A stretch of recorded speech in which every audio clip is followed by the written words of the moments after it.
Bear, you're finally at base camp there. Any last-minute hiccups? Well, we've had pretty terrible weather for the last few days, so we've been kind of pretty holed up while it's been snowing.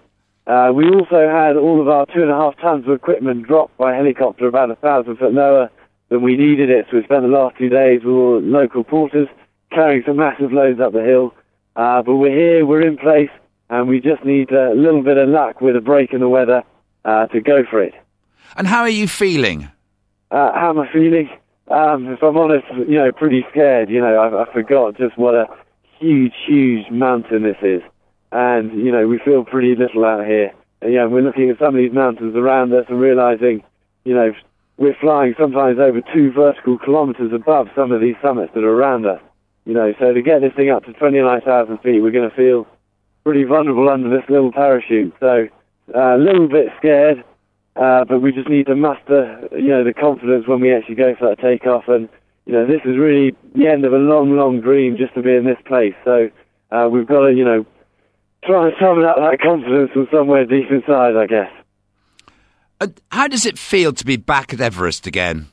Well, Everest has been, such a big part of my life for so long, and, I forget what an awesome, awesome mountain is, and it does have a sort of character of its own. But we just, hope she'll smile on us just for the duration of our flight here. But I've got next to me Gilo, who's the guy who's designed all of these engines, all of these parajets, and he's jumping up and down with excitement. These machines have actually started at 15,000 feet now. Bear, can we have a quick word with him then? Gilo, you're the co-pilot. How do the engines work at that altitude?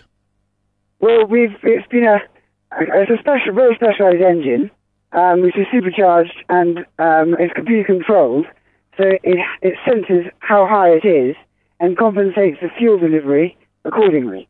That's the real key to making it work properly at altitude.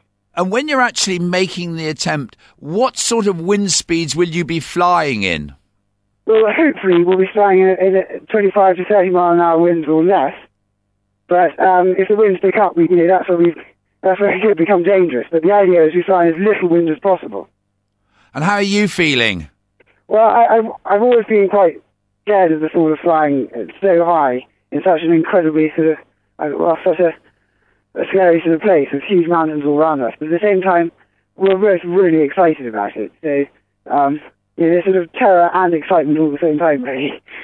Thanks, Gilo, and good luck to you. Bear, back with you. Now, you mentioned the strong winds that you're waiting for. How exactly does that work? Well, at the moment, the summit is being pounded by these 150-mile-an-hour jet stream winds that hit the upper faces of the mountain.